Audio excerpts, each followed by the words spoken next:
Right, hello everyone. So this is a tree farm I made. I want to show you guys. It's a 2x2 spruce tree farm. And I guess what I'll do is I'll show it working here on the server first, and then I'll go over to my creative world. I can show it working a bit better and explain some of the redstone. Alright, so let's turn this thing on. The way this thing works is there's just this lever that you turn on here, stretch the whole farm. Some saplings to place here. These trapdoors, I don't know why they help, but they do. It prevents any leaf blocks that spawn like in your headspace from pushing you down. That can get a bit annoying. So the idea with this farm is I want it to be as fast as possible given the piston limiter on the server. So basically the idea is all the pistons are going right at the brink of the piston limit. So yeah, you just basically place saplings. And I've got a bit of a technique to this now. It's not really an AFK farm. The only way you can place these saplings is if you do it manually. Usually these kinds of farms are AFK, and they'll have like some sort of minecart that pushes you back and forth so you can do it automatically.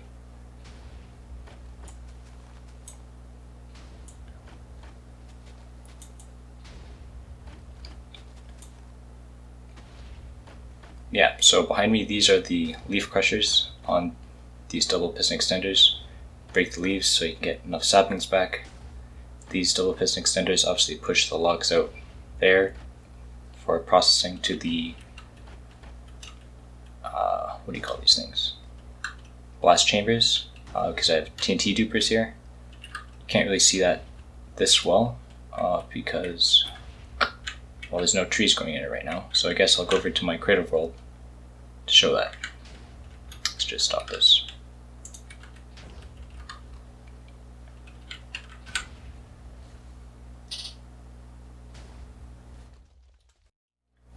Alright, we're back now in my creative world. This is the same farm. It works exactly the same here as it does on the server. The server just has that extra limitation. That is the piston limiter. You can only power pistons so fast. So this thing works on like a 30 redstone tick clock. That's 3 seconds. And that is as fast as you can power a piston without it burning out. So I've just got this command block here to place saplings for us, so we can take a look at this thing working a bit better. There we go. Let's look up here actually. So up here you can kind of see the piston sequence a bit better. Double set pistons on either side and these ones again.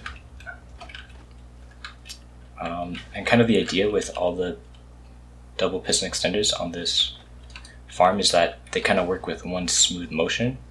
If you watch this back piston here, it extends and retracts just once. Some other tree farms might do put this one on a short pulse, so it'll extend, push that block out, and they'll have to do another pulse to bring it back in.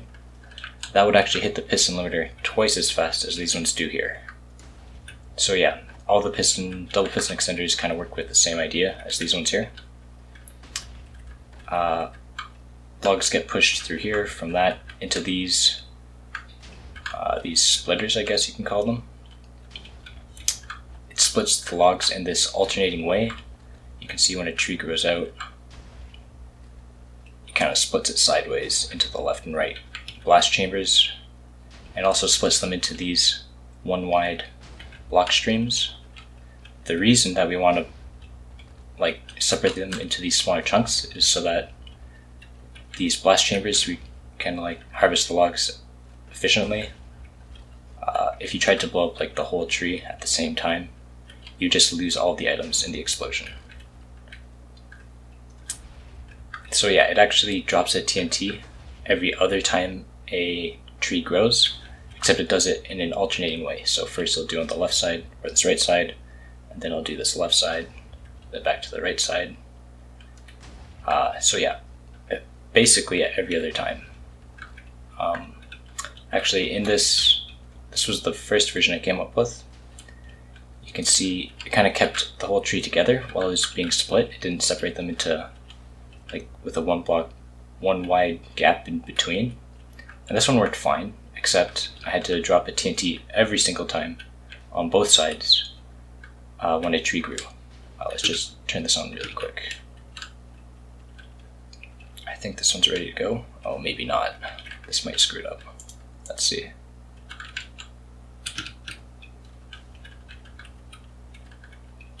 That looks fine. Yeah, you can see there's a lot of TNT being dropped there. And that was necessary to keep up with the amount of logs this thing was producing. Oh no, yeah, see, it screwed up. Anyway, that was the idea. That's a rip.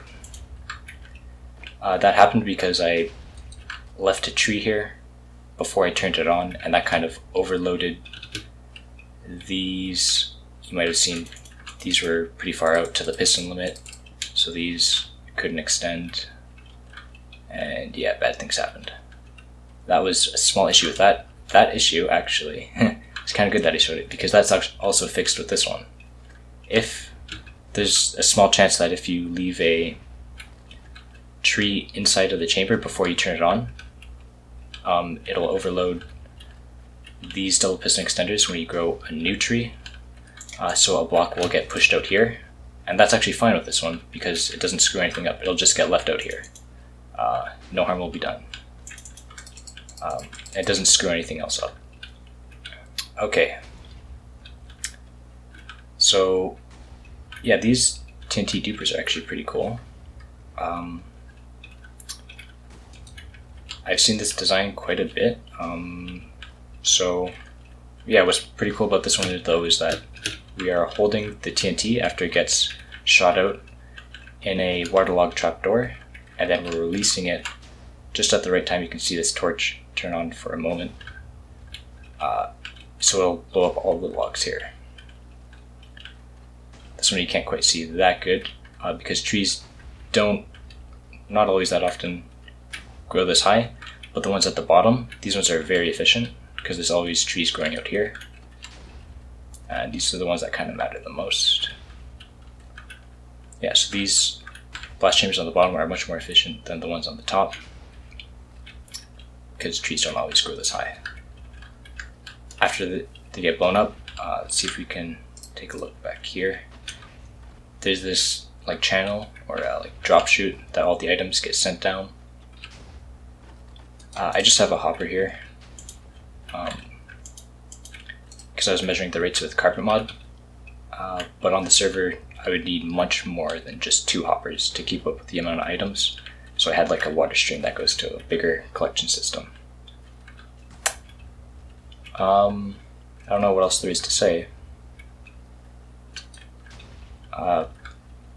Pretty much everywhere on this thing I have these instant repeaters or instant wires that keeps everything in sync.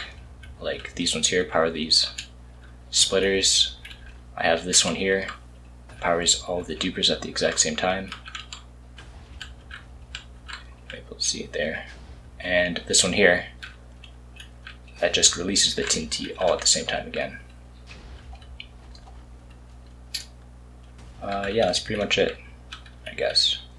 Well, I guess I should say I did try to optimize this thing for leg efficiency, or like optimize it where I could, but like there's still like a decent amount of redstone wire here. I couldn't really get rid of that with just the way these pistons work, with like a constant on or off pulse. But yeah, I think I did do a decent job, at least. By dropping half the amount of TNT as that one, that already helped a lot with reducing the lag. And yeah, that's pretty much it. Hope you guys like this, and see ya.